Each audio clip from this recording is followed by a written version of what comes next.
Por lo tanto, si rechazamos la ley, es lo mismo con rechazar al Hijo. Y rechazar al Hijo es lo mismo con rechazar al Padre.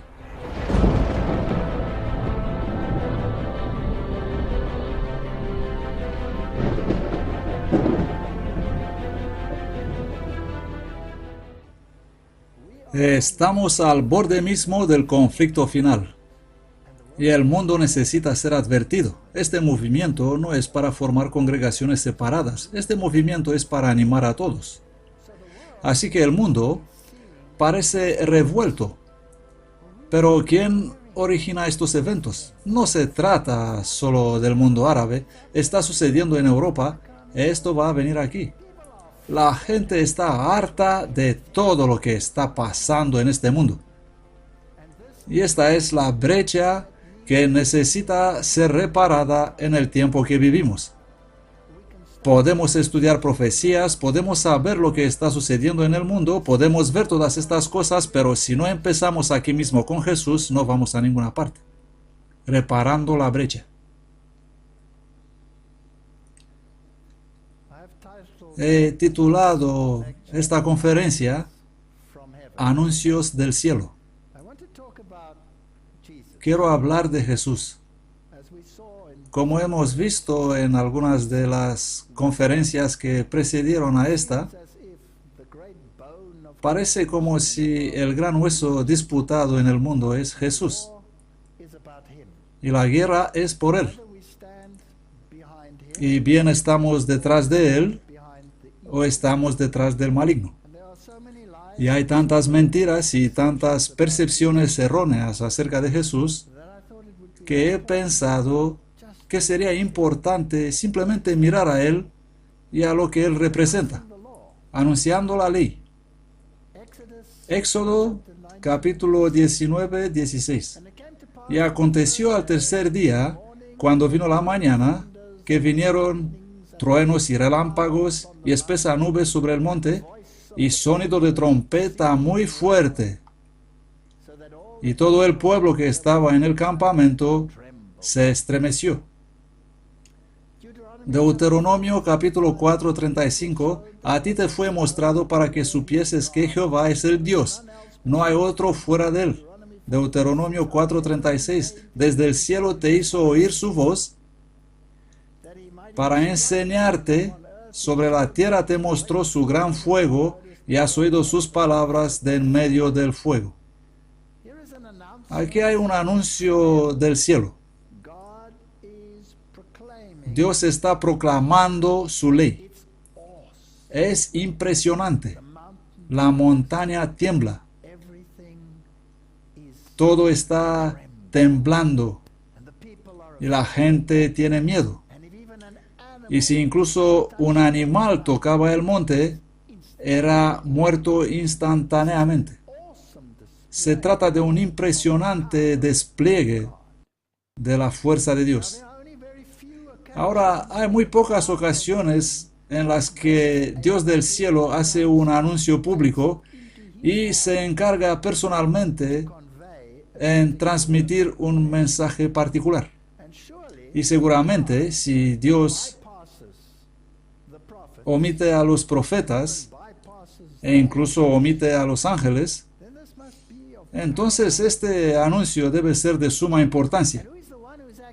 ¿Y quién es el que realmente está hablando allí en ese monte? Según las Escrituras, es Jesucristo quien está haciendo el anuncio. Y todo está bañado en esta aura y el miedo y los relámpagos y las nubes. Y Él está anunciando su ley, la inmutabilidad de su ley, el poder de su fuerza, su gobierno,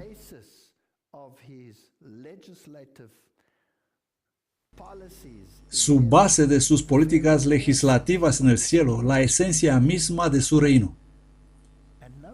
Y no es permitido ningún compromiso.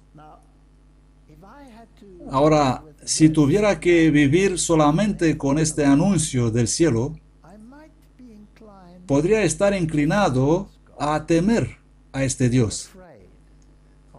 a tener miedo de este Dios.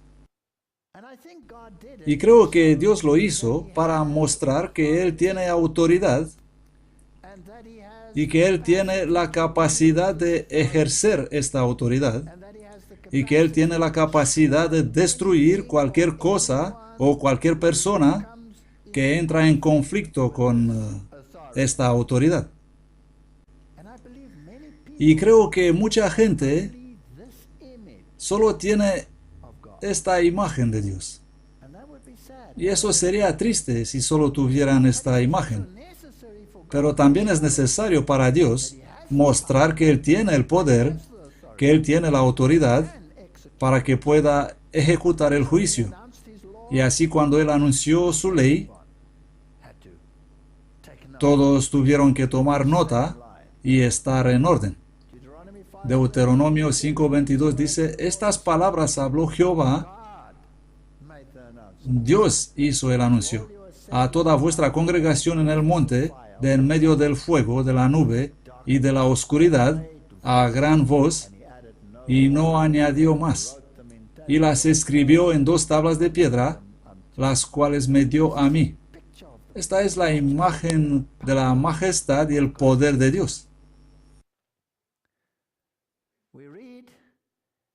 Leemos en el espíritu de profecía, fue Cristo quien en medio del trueno y el fuego proclamó la ley en el monte Sinaí. La gloria de Dios como llama devoradora descendió sobre la cumbre y la montaña tembló por la presencia del Señor. Las huestes de Israel prosternadas sobre la tierra habían escuchado, presas de pavor, los preceptos sagrados de la ley. Qué contraste con la escena del monte de las beatitudes. Bajo el cielo estival, cuyo silencio se veía turbado solamente por el gorjear de los pajarillos, Jesús presentó los principios de su reino. Sin embargo, aquel que habló al pueblo ese día en palabras de amor, les explicó los principios de la ley proclamada en el Sinaí. ¡Qué hermoso! Dios manifestado en la carne procede a exponer los principios de la ley. Así que cuando se dio la ley, Israel, degradado por la larga esclavitud en Egipto, tenía necesidad de sentirse impresionado con el poder y la majestad de Dios. Sin embargo, Él se reveló a ellos nada menos que un Dios de amor. Ahora, este es el vehículo con el que viajamos a Sinaí. Fue un viaje increíble. Este hombre conocía solamente una velocidad, la velocidad máxima. Y yo pensé que íbamos a morir muchas veces a lo largo de este viaje. Y le pregunté por qué está conduciendo como un loco. Ahora él está tratando de arreglar algo en sus pedales por ahí, no sé qué era, pero este coche no era muy estable. Y en una fase, yo era un paquete de nervios y le ofrecí dinero para reducir la velocidad. Pero lo único que hizo fue acelerar aún más, corriendo hacia ese lugar. Y después, en retrospectiva, si él no hubiera corrido, no habríamos conseguido llegar porque el día siguiente era festivo y cerraron a las 12 en el Sinaí. Y nosotros llegamos ahí 15 minutos antes de la hora. Y así conseguí entrar. Este es el protectorado de Santa Catalina. Esa es la oficina de boletos allá. Y este es el lugar donde todos estos hechos tuvieron lugar. Aquí en el monte Sinaí. Y ahí se ve al fondo. Un lugar fascinante. Me pregunto si estos son los 2 diáconos sentados en la puerta. Ahora veremos algunas fotos interesantes. En el interior del monasterio tienen las copias de los grandes manuscritos. Este es el lugar donde se encontró el manuscrito sinaítico en que se basan las Biblias modernas. Y también esa historia que lo conté en una conferencia anterior sobre este arbusto que crece en el jardín y que ellos afirman que es la zarza ardiente que vio Moisés. y me dijeron que esta nunca tiene que ser regada porque Dios lo mantiene milagrosamente. Pero yo soy un tipo tan malo, me subí allá, la gente la besaban y la tocaban y haciendo todo tipo de cosas, y yo me subí por la parte trasera y buscaba y finalmente la encontré, una manguera. To show Ahí you está. Y tiré de ella y la saqué para demostraros que no es oro todo lo que reluce. Y aquí está el monte, y ahí dice Monte Sinaí, y dice la cuenca de Elías. Interesante historia que se desarrolló en este lugar, la cuenca de Elías. Y puedes subir en camello o puedes caminar, y nosotros decidimos caminar. Y ahí está mi amigo con su sombrero rojo subiendo, y hay santuarios por todo el camino. Y de hecho, tuvimos una buena oración en la cima del monte Sinaí.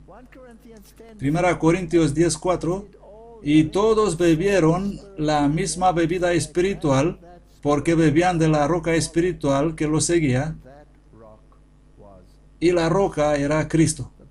La Biblia nos dice quién fue el que habló con autoridad y poder y majestad ahí en el monte Sinaí. Deuteronomio 33:1, y esta es la bendición con la que Moisés, varón de Dios, bendijo a los hijos de Israel antes de morir, y dijo: Jehová vino de Sinaí y de Seir les esclareció, resplandeció del monte de Parán, y vino con 10,000 santos, de su diestra venía la ley de fuego para ellos. Sí, él amó al pueblo. Es interesante cómo eso sigue los versículos anteriores. Sí, él amó al pueblo. Todos sus santos están en tu mano, ellos se sientan a tus pies, cada uno recibirá de tus palabras. Una ley nos mandó Moisés, la heredad de la congregación de Jacob. No debemos tratar de despojar a Cristo de su majestad, o su poder, o su autoridad. Él es Señor de señores y Rey de reyes. Otra ocasión cuando Dios hizo un anuncio desde el cielo fue en la caída de Babilonia. Así que fue la ley en el primer lugar, y aquí una consecuencia de la transgresión de esa ley. Daniel 4, versículo 30, habló el rey y dijo: ¿No es esta la gran Babilonia que yo edifiqué para casa del reino con la fuerza de mi poder y para la gloria de mi grandeza? Aún estaba la palabra en la boca del rey cuando descendió una voz del cielo. Aquí hay otra vez la voz del cielo. En muy pocas ocasiones se lee en la Biblia que hay un anuncio del cielo hecho por Dios mismo. Será mejor que tomemos nota, diciendo: a ti se te dice, rey Nabucodonosor, el reino es traspasado de ti. ¿Por qué? Porque él se enalteció a sí mismo en contra de la ley. Y si saltamos al capítulo 5, el rey Belsasar hizo un gran banquete a 1,000 de sus príncipes, y en presencia de los 1,000 bebía vino. Belsasar, con el gusto de vino, mandó que trajesen los vasos de oro y plata que Nabucodonosor su padre había traído del templo de Jerusalén, para que bebiesen con ellos el rey y sus príncipes, sus esposas y sus concubinas. Así que él era arrogante y enfrentaba directamente a Dios. En aquella misma hora salieron unos dedos de mano de hombre y escribían delante del candelero sobre el encalado de la pared del palacio real. Y el rey veía la palma de la mano que escribía. Entonces demudó el semblante del rey, y sus pensamientos lo turbaron, y se desataron las ceñiduras de sus lomos, y sus rodillas se batían la una contra otra. Aquí hay otro ejemplo del poder y la majestad de Dios. Se podía pensar que puedes salirte con lo que sea que estás haciendo, o incluso ser tan arrogante como para ir a beber de los mismos objetos que habían traído del templo. Pero cuando uno se enfrenta con la autoridad del Dios de los cielos, incluso las rodillas de este rey se golpearon una contra la otra. Parece que fue desmontado. Y esta caída de Babilonia típica garantiza la caída de Babilonia antitípica. Hebreos 12, versículo 26, la voz del cual conmovió entonces la tierra. Pero ahora ha prometido diciendo, aún una vez, y yo conmoveré no solamente la tierra, sino también el cielo. Ahí viene una acción punitiva. Y lo que ocurrió en el pasado volverá a suceder en el futuro. Y si pensamos que podemos transgredir los mandamientos de Dios como nos da la gana, tarde o temprano tendremos que enfrentar esa autoridad y ese poder no templado por la gracia. Apocalipsis 18:20, alégrate sobre ella, cielo, y vosotros santos apóstoles y profetas, porque Dios os ha vengado en ella. Y un ángel fuerte tomó una piedra como una gran piedra de molino y la arrojó en el mar, diciendo, con esta violencia será derribada Babilonia, aquella gran ciudad, y nunca más será hallada. Los sistemas religiosos del mundo pueden pensar que pueden pisotear a Jesucristo a su antojo, porque parece que están saliendo con la suya. Pero llegará el momento cuando tendrán que enfrentarse a las mismas cosas. Primera Tesalonicenses 4:16, porque el Señor mismo con aclamación, con voz de arcángel y con trompeta de Dios descenderá del cielo, y los muertos en Cristo resucitarán primero. Primera Corintios 15:22, porque así como en Adán todos mueren, así también en Cristo todos serán vivificados, pero cada uno en su debido orden. Cristo las primicias, luego los que son de Cristo en su venida. Tenemos que esperar hasta último día para ver que no se puede jugar con la autoridad de Dios.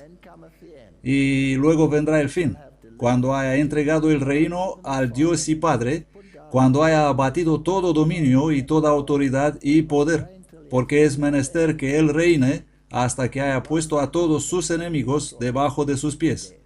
Y el postrer enemigo que será destruido es la muerte. Así que Dios anunció la ley y demostró su autoridad.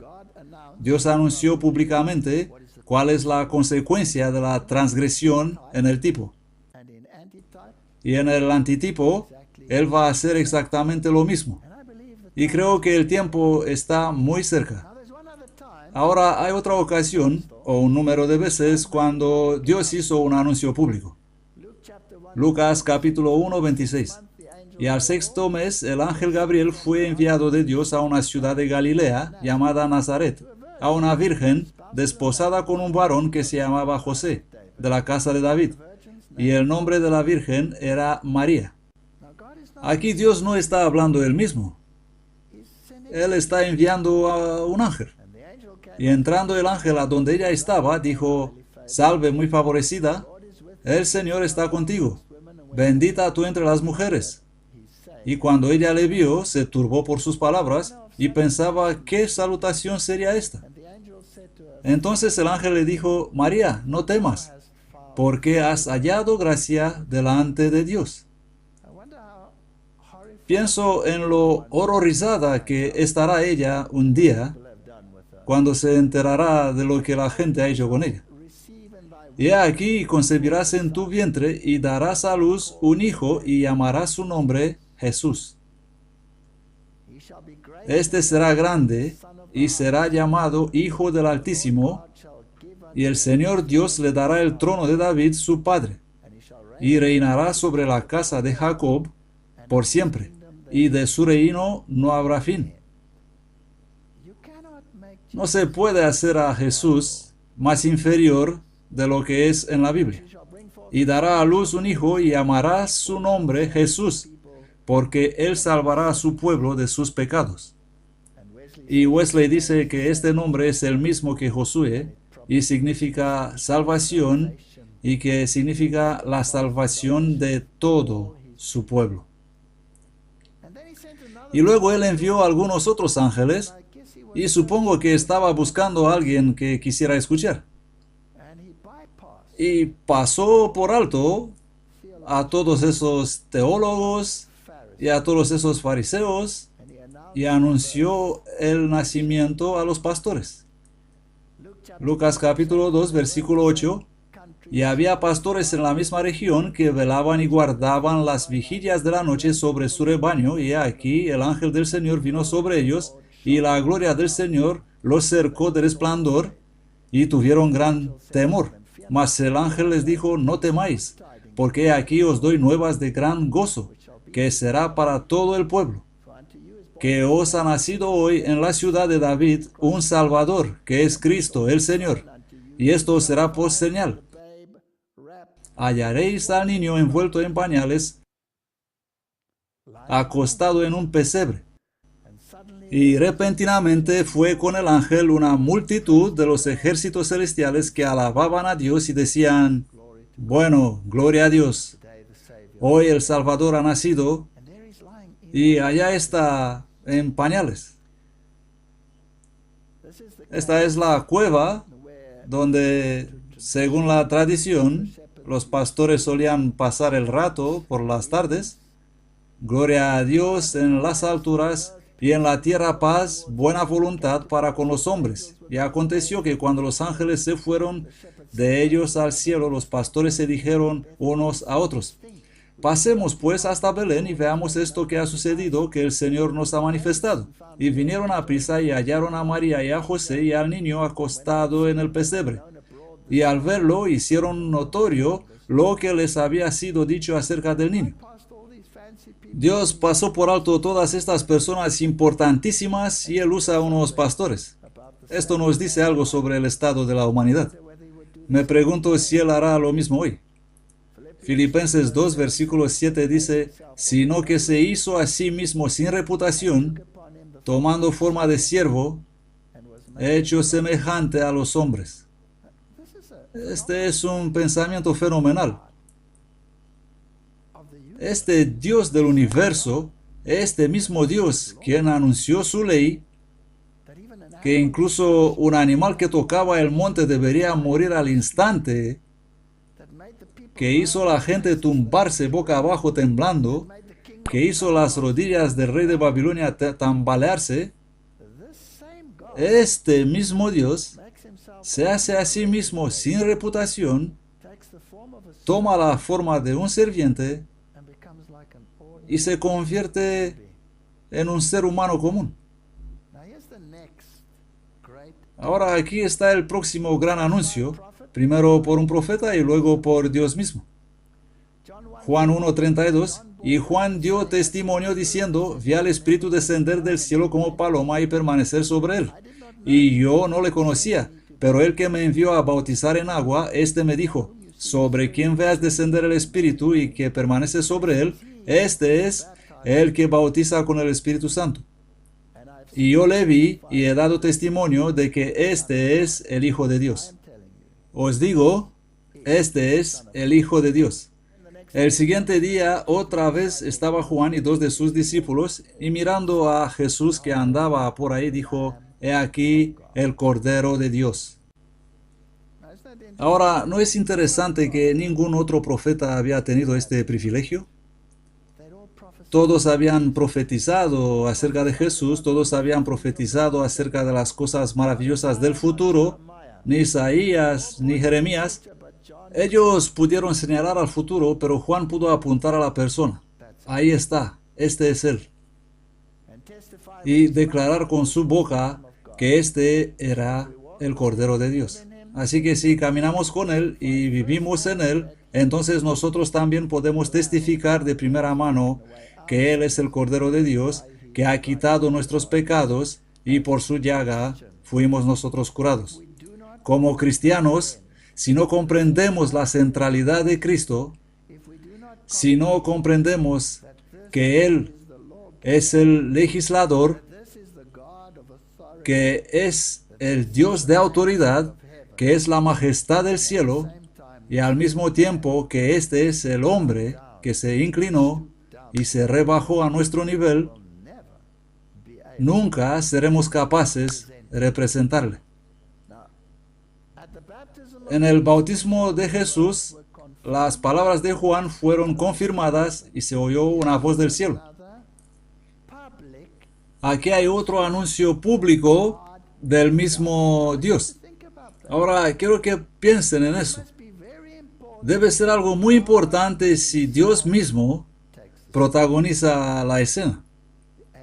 Los ángeles están callados, los profetas no mueven, Dios está haciendo un anuncio. La primera vez fue la ley, y he aquí una voz del cielo que decía, este es mi Hijo amado, en quien tengo complacencia. Y vino una voz del cielo que decía, tú eres mi Hijo amado, en quien tengo complacencia. Mateo y Marcos registrando el incidente. Así que Dios hace un anuncio público. Este es Él. Juan lo había dicho, pero no fue suficiente. Dios hace un anuncio público. Y descendió el Espíritu Santo en forma de paloma sobre él, y vino una voz del cielo que decía, tú eres mi Hijo amado, en ti tengo complacencia. Así que si Dios hace esto, este debe ser el máximo sermón del más alto predicador en el universo. Seguramente debe ser de tal importancia que no se puede dejar a otro. Dios mismo.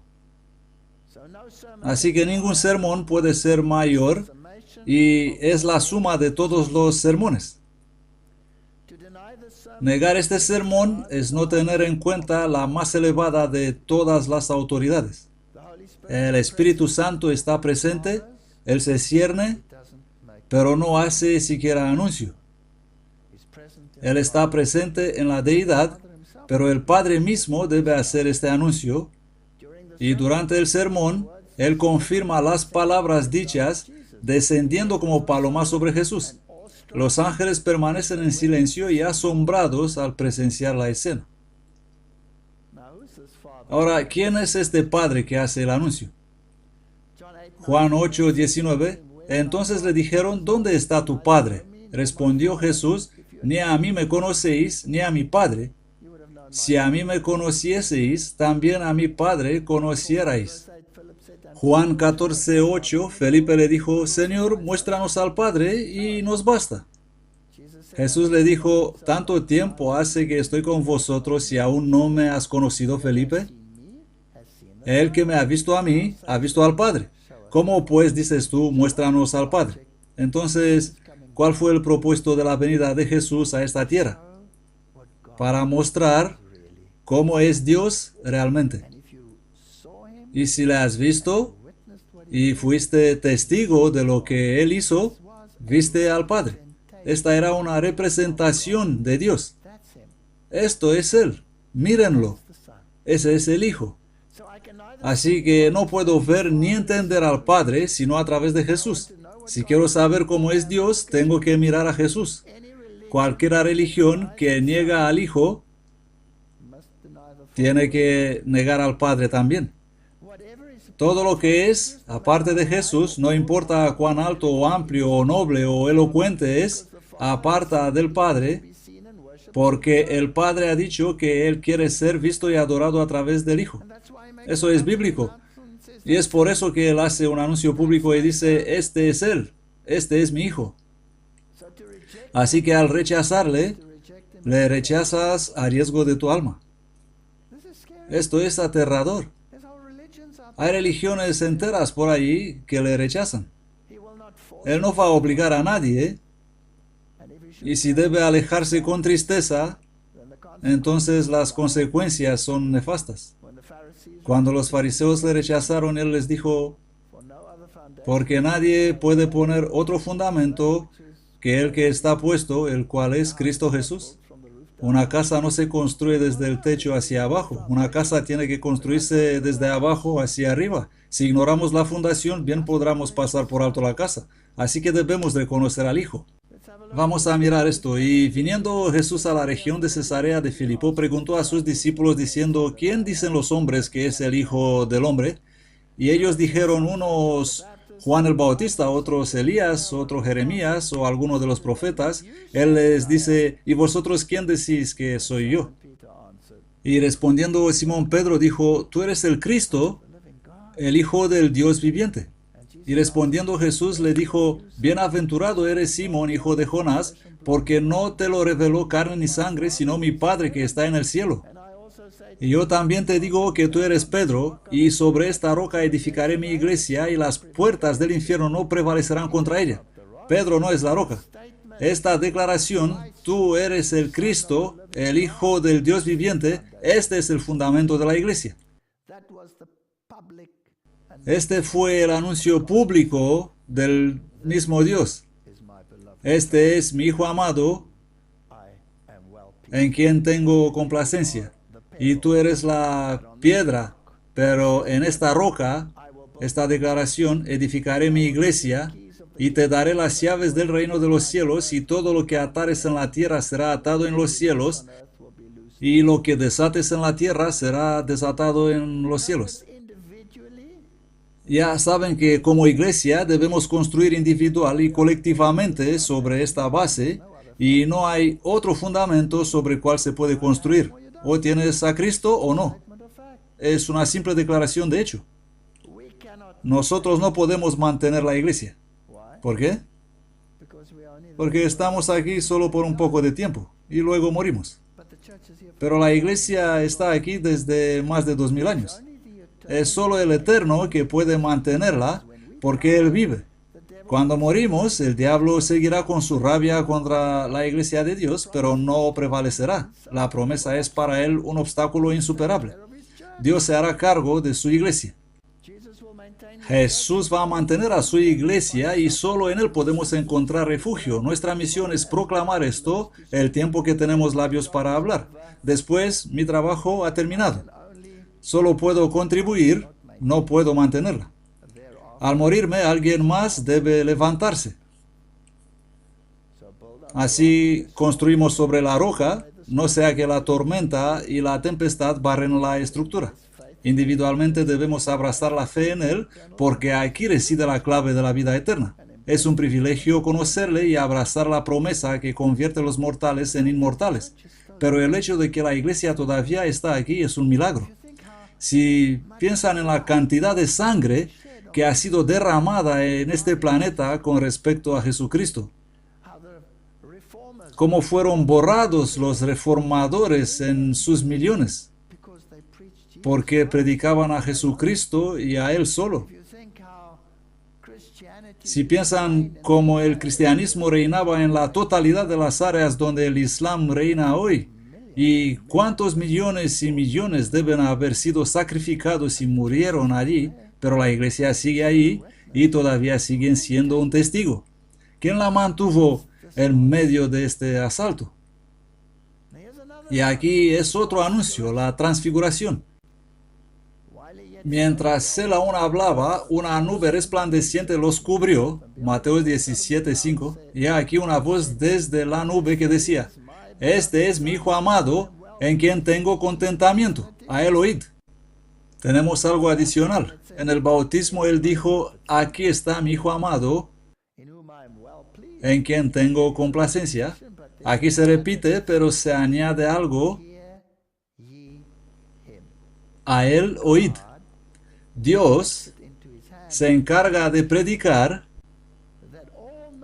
que todo el conocimiento se encuentra en este y en nadie más. Y este es un anuncio público. Y vino una nube que les cubrió de sombra, y desde la nube una voz que decía, este es mi Hijo amado, a él oíd. Marcos 9:7. Lucas 9:35, y vino una voz desde la nube que decía, este es mi Hijo amado, a él oíd. Así que aquí están esos testigos. Por la palabra de 2 o 3 testigos se decidirá todo. Dios se asegura de que haya 3 testigos para que esta palabra pueda ser establecida. Segunda Pedro 1, versículo 18, y nosotros oímos esta voz enviada del cielo cuando estábamos con Él en el Monte Santo. Él es testigo. Esto es lo que Dios dijo desde el cielo. ¿Cómo nos atrevemos a despreciar el más alto sermón en el universo? Y aquí está el monte de la transfiguración. Ahí estuvieron Moisés y Elías, los tipos de la ley y los profetas, el tipo de los redimidos que mueren y de aquellos que serán cambiados. Aquí hay otro anuncio. La hora ha llegado. Juan 12:27. Ahora está turbada mi alma. ¿Y qué diré? Padre, sálvame de esta hora. Mas para esta hora he venido. Padre, glorifica tu nombre. Entonces vino una voz del cielo que decía, le he glorificado y le glorificaré otra vez. Aquí hay otro anuncio. Jesús está a punto de derramar su sangre. Él está aquí en el jardín de Getsemaní. La sangre ya está corriendo a través de su piel y él hace este anuncio desde el cielo. La gente que estaba allí y lo oyó decía que había sido un trueno. Otros decían, le ha hablado un ángel. Jesús respondió, no ha venido esta voz para mí, sino para vosotros. Ahora es el juicio de este mundo. Ahora el príncipe de este mundo será echado fuera. Así que aquí hay otro importante anuncio. Y dice, y yo si fuere levantado de la tierra, a todos atraeré a mí mismo. Y era la hora tercera cuando le crucificaron. Juan 12:25, Jesús le dijo, yo soy la resurrección y la vida, el que cree en mí, aunque esté muerto, vivirá. Y todo aquel que vive y cree en mí, jamás morirá. ¿Crees esto? Entonces, ¿cuál es nuestro deber? Nuestro deber es predicar a Cristo y a este crucificado. Y si alguna vez existe un compromiso donde se minimiza a Cristo, vamos en contra de la esencia misma de lo que la Biblia enseña. Y no solo eso, estamos ignorando la voz misma de Dios. Ahora hay algo que me llama la atención aquí. Ya saben, por naturaleza siempre he sido un rebelde. Y cuando algo era muy autoritario, iba en contra simplemente porque era muy autoritario. Pero aquí hay algo que me llama la atención. Aquí es un Dios de poder y un Dios de fuerza, aquel que hace que tiemblen los montes, y sin embargo aquí este mismo Dios va a su muerte sin ninguna queja. Esto es alucinante. 1 Corintios 1:18, porque la predicación de la cruz es locura a los que se pierden, pero a nosotros los salvos es poder de Dios. Solo piensen en esto.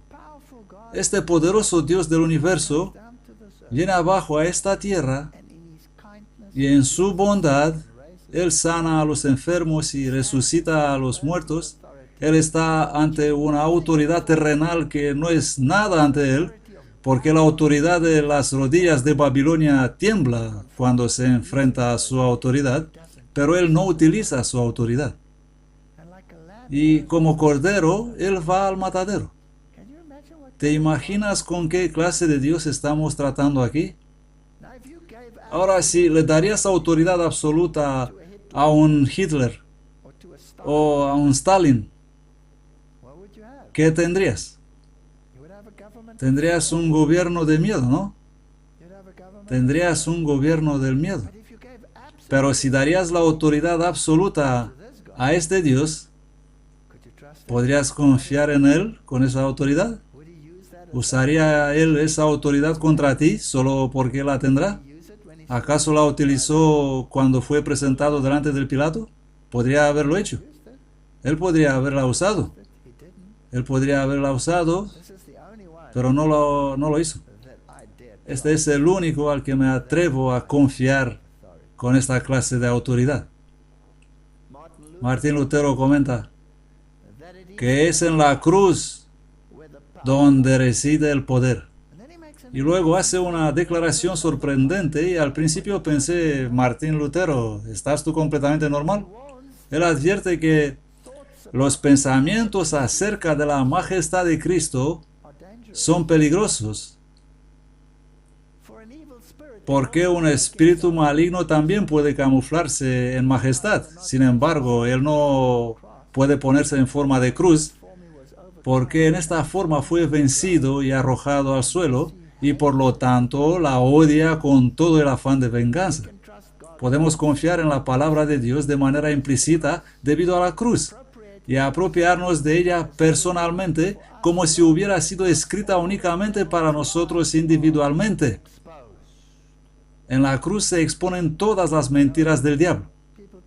Ya saben, la gente hoy ama el poder de la religión, la majestad y el poder, y quieren ese poder.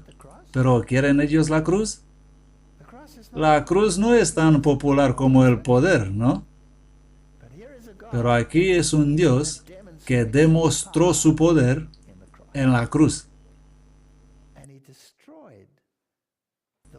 Y Él destruyó en la cruz al que quería la majestad y el poder y la gloria.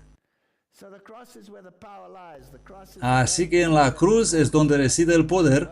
La cruz es la garantía de que el legislador es digno de ejercer el poder de la autoridad. Puedo confiar en él con este poder.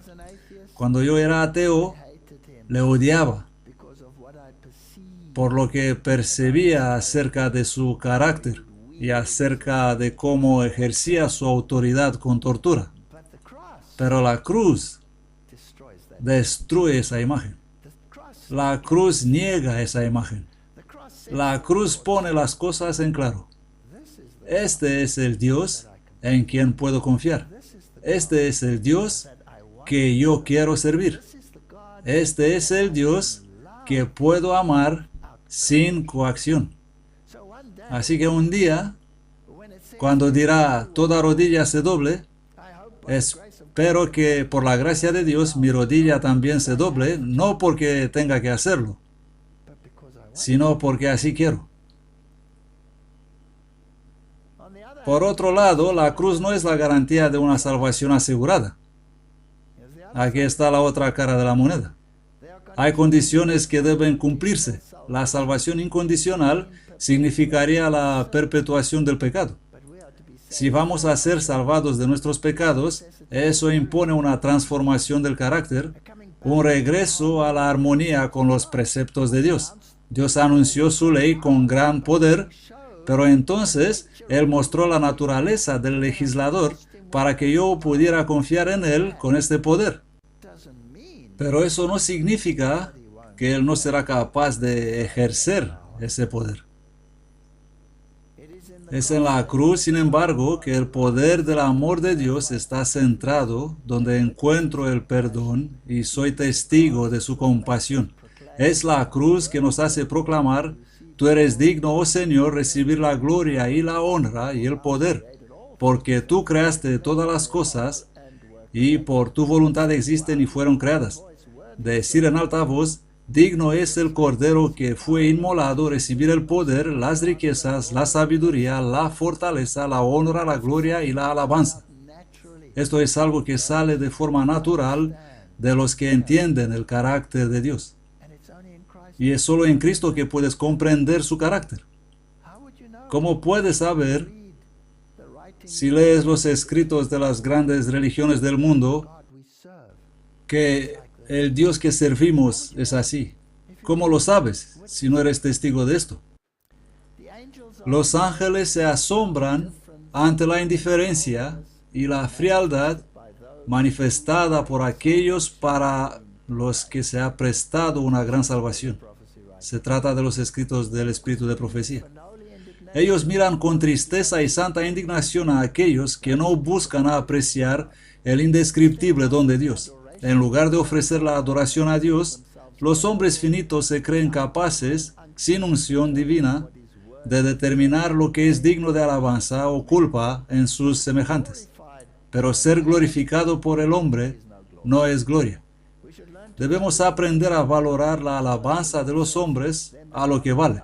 El Señor dice: a los que me honran, yo honraré.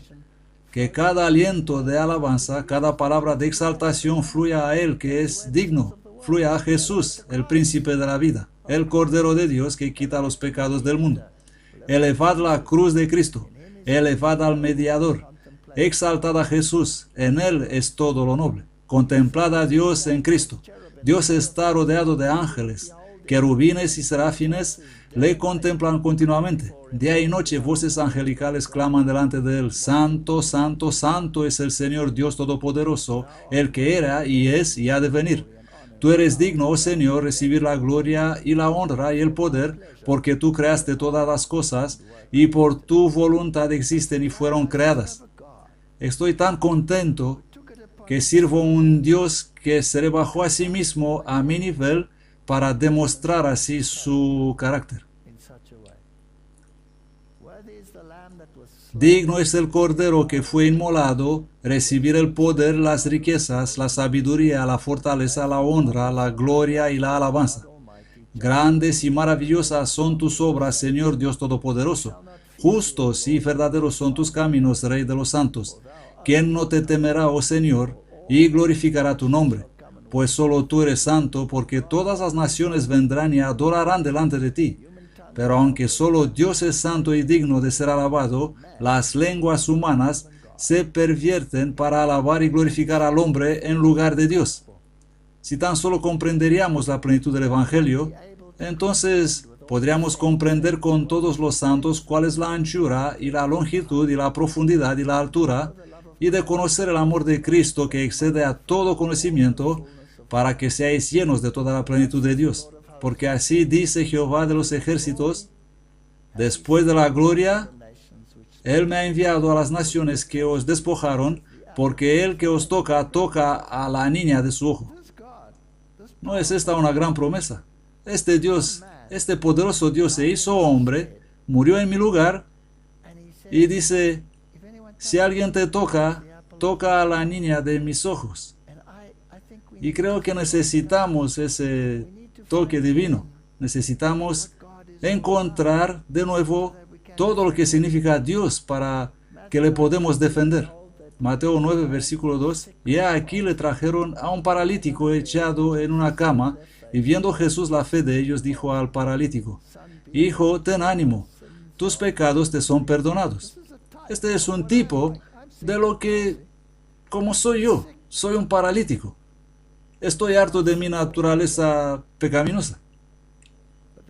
Pero la Biblia dice: Él salvará a su pueblo de sus pecados. Y luego vino un leproso y le adoró. Yo estoy enfermo de lepra del pecado, diciendo: Señor, si quieres puedes limpiarme. Y Jesús se extendió la mano y le tocó.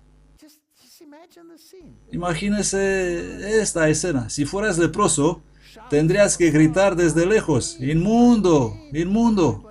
Y todo el mundo correría de ti y se dispersaría. Pero no Jesús. Él bajó y se va y toca a ese hombre, y ese hombre es sanado. Y esa es la única manera en que podemos ser salvos. Si Jesús no hubiera venido para tocar a este leproso o a cualquiera de nosotros, ¿dónde estaríamos? ¿Qué diferencia entre este Dios y los dioses que vemos en las otras religiones? ¿Cómo establecemos las cosas claras? ¿Cómo le decimos a la gente que es una gran mentira? Que el Dios al que servimos es un Dios de amor y un Dios de bondad, y que Él es el único que puede limpiarte. Porque si alguien toca a un leproso, ¿qué pasa con ellos? Se enferman. Ya ves, el pecado es contagioso. El pecado se pega a ti. El pecado te destruye trozo con trozo. Y una mujer que tenía flujo de sangre hacía ya 12 años, la cual había gastado en médicos todo cuanto tenía, y por ninguno había podido ser curada, vino por detrás y tocó el borde de su manto. Si solamente puedes conseguir un segundo a ese toque divino, y al instante se estancó el flujo de su sangre. Entonces Jesús dijo: ¿quién me ha tocado? Ella se asustó, y negando todos, dijo Pedro: ¿qué te pasa? ¿No ves todas estas personas que te rodean? ¿Quién me ha tocado? Dijo Jesús: alguien me ha tocado porque yo he sentido que ha salido poder de mí. Y cuando la mujer vio que no puede quedar escondida, vino temblando y postrándose delante de él, le declaró delante de todo el pueblo por qué causa le había tocado y cómo había sido sanada. Y él le dijo, hija, ten buen ánimo, tu fe te ha salvado, ve en paz. Él no quiso que ella lo tenga solo para sí misma. La gente debe saber qué significa el toque divino. Él puede curarte de tu lepra. Él puede curarte de la enfermedad que seca tu vida, porque la vida está en la sangre. Porque no tenemos un sumo sacerdote que no pueda compadecerse de nuestras flaquezas, sino uno que fue tentado en todo según nuestra semejanza, pero sin pecado. Si no nos mantenemos en este tiempo en el que vivimos para Jesús, no predicando con voces atronadoras su autoridad y su destrucción que vendrá, sino predicando la cruz y predicando su amor. La Biblia dice en Job 14, versículo 4, ¿quién podrá sacar algo limpio de lo inmundo? Nadie, al menos no un ser humano, sino ¿quién puede? Jesús puede. Él puede cambiar esta persona impura en una limpia, pero necesito el toque divino. Y gracias a Dios, este Dios no es como las otras deidades. En realidad, Él bajó del cielo a darlo. Entonces la voz me respondió del cielo por segunda vez, lo que Dios limpió, no lo llames tú común. Dios está aquí para salvar a los pecadores. Y no tiene importancia cuál es tu genealogía, no es importante cuál es tu color, no importa cuál es tu pasado. Él vino a salvar a todos. Si confesamos nuestros pecados, Él es fiel y justo para perdonar nuestros pecados y limpiarnos de toda maldad. El espíritu del trabajo desinteresado por otros da al carácter profundidad, firmeza y amabilidad semejantes a las de Cristo. Trae paz y felicidad al que lo realiza. Las aspiraciones se elevan. No hay lugar para la pereza o el egoísmo. Los que de esta manera ejerzan las gracias cristianas crecerán y se harán fuertes para trabajar por Dios. Tendrán claras percepciones espirituales, una fe firme y creciente y un acrecentado poder en la oración. El Espíritu de Dios que mueve el espíritu de ellos pone en evidencia las sagradas armonías del alma en respuesta al toque divino. Si no permitimos a Jesús que nos toque, no podemos ser transformados.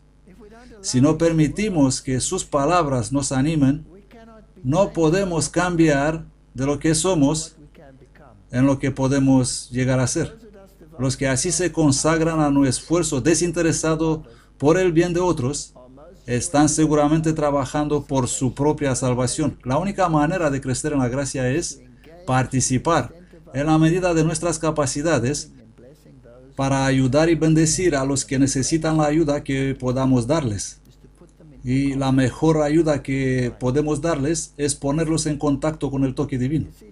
¿Comprenden? Jesús quiere que seamos salvos. La imagen que hay por ahí respecto a esa deidad iracunda que es impaciente para aplastarte, tiene que ser borrada de la mente de los hombres.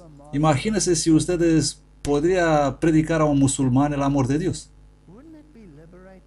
¿No será liberado? Estuvimos viajando allí un día en el Oriente Medio y estábamos viajando de una estación a otra. Eran 2 estaciones hasta donde teníamos que ir. Estábamos en una gira y hemos entrado en el tren y esos trenes son tan llenos de gente, es simplemente increíble. La gente está colgando fuera, están aferrados al tejado, están aplastados ahí como las sardinas. Y no viajamos a larga distancia. No sé cuánto tiempo estuvimos en el tren, unos 6 minutos, solo eso. Y ahí estábamos de pie hablando y todos los musulmanes nos rodeaban. Y de repente este hombre musulmán junto a nosotros, vestido con su ropa musulmana, que nos escuchaba hablar en un idioma extranjero, nos toca el hombro y nos dice, ¿sois cristianos? Y dijimos, sí. Y él dijo, oh, y estaba ahí tranquilo. Y luego un poco más tarde dijo, ¿tenéis algún libro para mí? Esto es muy extraño. Y le hemos mirado y dijimos, no creo que tengamos ninguno. Pero estaba con este amigo mío, él rebuscó en su bolsa y todo lo que tenía era un conflicto de los siglos, suyo personal, subrayado y todo. Ni siquiera tenía la Biblia con él, porque solo íbamos a tomar unas fotografías en un lugar. Y él dio ese libro al hombre y le dijo, esto es todo lo que tengo. Y el hombre dijo, oh, gracias, gracias, gracias. Y luego le susurró al oído, hay algo en su religión que me atrae. Mi religión es tan llena de miedo. Gracias por esto. Y luego nuestra estación estaba allí y nos separamos. ¿Cree usted que Dios está llamando a la gente para mostrarles qué significa su amor? Y el siguiente punto es, ¿le representamos nosotros correctamente? ¿Le predicamos nosotros así como es?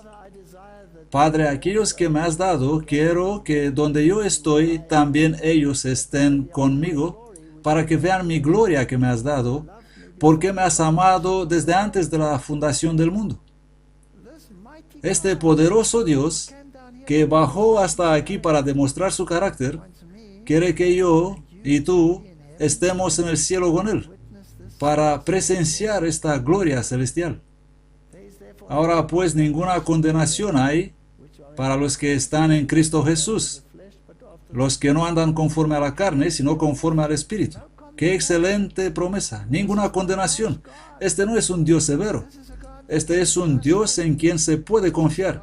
Este es un Dios a quien le puedo permitir con seguridad toda la autoridad, porque sé que Él nos cuida individualmente.